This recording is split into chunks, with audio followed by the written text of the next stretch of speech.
अस्सलाम वालेकुम, welcome to my channel. आइए देखते हैं कि आज हमारे किचन में क्या बनने जा रहा है, लेकिन ठहरिए ज़रा। Please don't forget to like, share and subscribe. Thank you. आज हम बनाने जा रहे हैं बहुत ही मज़ेदार, इंतहाई आसान, कम सामान के साथ मटन कढ़ाई। जिस तरह बिरयानी, पुलाव और कोरमे में 12 मसाले डलते हैं, कढ़ाई बिल्कुल ऑपोजिट होती है, यानी इसमें कम से कम सामान डलता है और बहुत ही आसान इसको बनाने का तरीका है। लेकिन फिर भी कुछ लोगों से ये इतनी प्रॉपर नहीं बन पाती। तो आज आपके सारे मसलों का हल इस वीडियो में मौजूद है, तो आपने मेरे साथ रहना होगा शुरू से आखिर तक, ताकि तमाम स्टेप्स को आप इजीली फॉलो कर सकें और समझ भी सकें। तो आइए शुरुआत करते हैं। और यहाँ पर हमने बनानी है आधा किलो गोश्त की कढ़ाई। तो जिस तरह भी मसाले डाल रहे हों उसको जहन में रखिएगा कि गोश्त हमारे पास कितना है।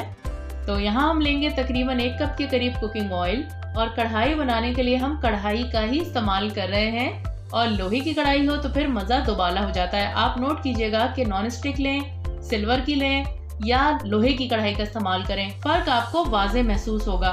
तो ऑयल को गर्म करने के बाद इसमें आपने ऐड कर देना है तकरीबन 2 खाने के चम्मच लहसुन अदरक का पेस्ट, और उसके बाद हम इसमें ऐड कर देंगे 1 खाने का चम्मच साबुत धनिया। इसको हल्का सा कूट लिया है। हल्का सा कूट के डालने से क्या होगा कि ऑयल में खुशबू ज़रा अच्छी आ जाएगी। इसको हम फ्राई कर लेते हैं, और जैसे ही इसमें खुशबू आना शुरू होगी तो हम इसमें गोश्त शामिल कर देंगे। मटन का इस्तेमाल कर रही हूँ, आधा किलो है। रान का हिस्सा लिया था क्योंकि कढ़ाई हो गई, कोरमा हो गया, इनके लिए रान वाले हिस्से का गोश्त ही बेहतर रहता है। और फ्राई करते हुए आपने इसमें नमक लाजमी डालना है, यानी जितना नमक ज़रूरी है इस डिश के लिए उतना ही आप शुरू में ऐड कर दें। इससे क्या होता है कि काफ़ी लोगों को प्रॉब्लम होती है कि जी मटन में अजीब सी हीक आती है और स्मेल सी होती है और खाया नहीं जाता और पसंद नहीं है। तो उन सारे मसलों का हल यही है कि फ्राई करते हुए नमक ऐड कर दें, और फिर देखें ना हीक आएगी ना स्मेल आएगी, और जो मटन नहीं भी खाते वो भी शौक से खा लेंगे। और गोश्त को हमने ऑयल में इतनी देर फ्राई करना है कि इसका कलर चेंज हो जाए, और जब इस तरह से सूरत निकल के आ जाएगी तो इसमें हमने पानी ऐड कर देना है। इतना पानी डालेंगे कि ये मीडियम आंच पर आराम से 30, 35, 40 मिनट पक सके, यानी गल जाए। तो आप चाहें तो बकरे की जगह बीफ का इस्तेमाल भी कर सकते हैं, और उसके लिए भी सेम यही स्टेप होगा। और जैसे ही उबाल आ जाएगा तो हम 40-45 मिनट के लिए इसको मीडियम आंच पर ढक के पका लेंगे ताकि ये गल जाए। तो जितनी देर गोश्त गलता है इस दौरान हम दूसरे सारे काम निपटा लेते हैं। और यहाँ तकरीबन 1-1 खाने का चम्मच हमने साबुत धनिया और जीरा लिया है। इसको आपने ड्राई रोस्ट करना है, यानी घी या ऑयल कुछ भी नहीं डालना। और जब इस तरह से इसकी सूरत निकल के आ जाएगी तो हमने इसको ठंडा कर लेने के बाद क्रश कर लेना है। और सलाद भी हमने यहाँ बना लिया है, क्योंकि कढ़ाई गोश्त के साथ प्याज और टमाटर और काली मिर्च का रायता हो तो फिर मज़ा आ जाता है।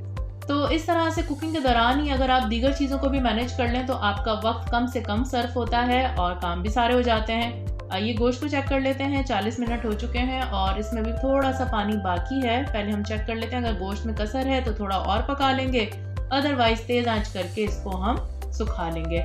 तो ये गोश्त गल गया है, बहुत हल्की सी इसमें कसर है, कुकिंग अभी रहती है और मसाले अभी बाकी हैं इसमें डलना, तो जो कसर थोड़ी बहुत है वो वहाँ निकल जाएगी और गोश्त मुकम्मल तौर पर गल जाएगा। अब आपने क्या करना है कि आधा किलो गोश्त के लिए आधा किलो ही टमाटर लेने हैं, क्योंकि कढ़ाई में सारा काम ही टमाटरों का होता है। तो जितना गोश्त होगा उतने ही इसमें टमाटर डलेंगे।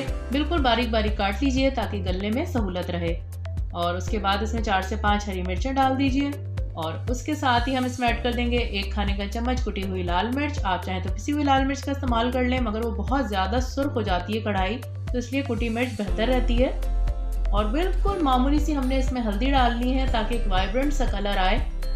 और इसके अलावा बिल्कुल थोड़ी सी ही क्वांटिटी में इसमें डालेंगे हम काली मिर्च, एक अच्छी सी खुशबू लाने के लिए। और सबसे आखिर में हम इसमें डाल देंगे 1 खाने का चम्मच जीरा और धनिया, जो कि हमने भून के क्रश कर लिया है। देखिए बिल्कुल बारीक नहीं करना, इस तरह से आपने दरदरा सा रहने देना है। बारीक कर देंगे तो उसका फिर बिल्कुल अलग फ्लेवर आता है और रंगत भी अलग होती है। इस तरह से साबुत साबुत रखेंगे तो उसका डिफरेंट टेस्ट होता है। तो बस बात वही है कि चीज़ें सारी वही होती हैं, मसाले सेम ही होते हैं, बस पकाने का तरीका और स्टेप्स होते हैं जो रेसिपीज़ को डिफरेंट कर देते हैं, अदरवाइज मसाले तो सेम ही हैं। अब हमने क्या करना है कि इन तमाम मसालों को मीडियम आंच पर 10 मिनट के लिए ढककर पका लेना है। इससे क्या होगा कि टमाटर और हरी मिर्चें अपना पानी छोड़ देंगे और थोड़े से नरम भी हो जाएंगे, ताकि फिर भुनाई में आसानी रहेगी आगे। तो 10 मिनट हो चुके हैं, आइए देखते हैं। ये देखिए माशाल्लाह सूरत निकल के आ गई है, लेकिन टमाटर अभी भी साबुत नज़र आ रहे हैं। तो हमने क्या करना है कि अब तेज़ आंच पर इसकी भुनाई कर लेनी है ताकि टमाटर गल जाए। अब यहाँ एक चीज़ नोट कीजिए,